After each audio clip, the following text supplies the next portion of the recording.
What's cracking YouTube? My name is NeckPunch, and welcome to episode 3 of Coteinn region Pokemon, a series where I take you through a new region of my design and introduce some of the brand new fakemon within. In today's episode, we're going to look at some of the prehistoric Pokemon of the Coteinn region.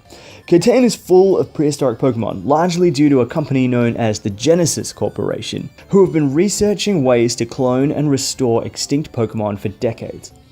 One of their most famous sites of discovery is Deep Freeze Cave, a deep underground cavern where Genesis Corp scientists have been able to find preserved tissue samples frozen in the ice, which they've used to clone long extinct Pokemon. It's always bothered me that all fossil Pokemon are rock types because I really want to have a full prehistoric team, and I'm just not talented enough to build one that compensates for all of rock's weaknesses. I get that it's because they acquired the rock type by being fossilized, but if the Little Mermaid cartoon show taught us anything, it's that dinosaurs can be frozen in ice and then defrosted thousands of years later by magic. So, you're an adventuring trainer. You've picked your starter, you've started your journey, and you've made it through the Alpenglow Labyrinth, which we will come back to later on. And then, in the side of a mountain, you finally reach Deep Freeze Cave, and you begin to explore. As you do, there are two particular remnants to look out for. If you manage to retrieve the Bony Crest and take it to the Genesis Corp in Crimsonite City, they'll be able to use that DNA to gift you with a brand new Pokemon, Compra, the Venom Pokemon. Compra are extremely stealthy. Though usually scavengers, they have been known to attack sleeping Pokemon in the hopes that their paralyzing venom will take effect before their victim wakes. Now, Compra brings up two new abilities for us. Scavenger restores 1/3 of Compra's health every time it knocks out an opponent, and Sneaky automatically switches Compra out every time it deals damage. It essentially makes every damage dealing move have the secondary effect of U-turn. So it could be a really annoying ability, like emergency exit. But if used correctly, maybe with a choice item, I think it could create some really interesting possibilities. So there's that. Now you've probably noticed the Jurassic Park vibes throughout this whole video, and Compra's evolution is probably the most Jurassic Parky of them all, Juratika, the Venom Pokemon.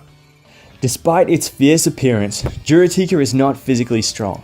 Instead, it must rely on poison and long-range attacks, as well as speed and stealth to bring down prey. You've probably seen this guy floating around my channel a little bit. He's been up on the internet in various places. This is one of my favorite designs. I know Dilophosaurus didn't have the frill, and there isn't evidence for them being poisonous, but whatever. If we can have Pokemon based on the Three Musketeers, then we can have Pokemon based on Jurassic Park. So that's the Bony Crest. However, you may instead find yourself this item, the Sickle Claw. And if you take this to the Genesis Corp, then instead of Compra, they'll give you a Raptic, the Ninja Pokemon. Raptic like to hide in tall grass and then leap out at unsuspecting people.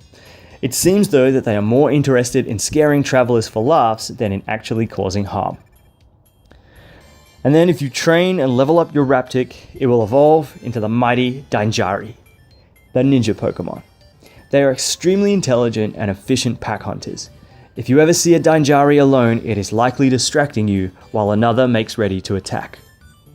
Fun fact, Dainjari's color scheme is a combination of the Deinonychus toy from Dino Riders that my little sister used to have, and the orange Deinonychus from the book If Dinosaurs Came to Town. If you get either of those references, let me know in the comments section. We need to be friends. And there you have it, the fossil, or at least fossil equivalent Pokemon of the Coteinn region. My question of the day is, what prehistoric creature do you most want Game Freak to make a Pokemon of in the next game? Let me know in the comments section, and that wraps it up for this episode. So until next time, my name is NeckPunch. Have a good one.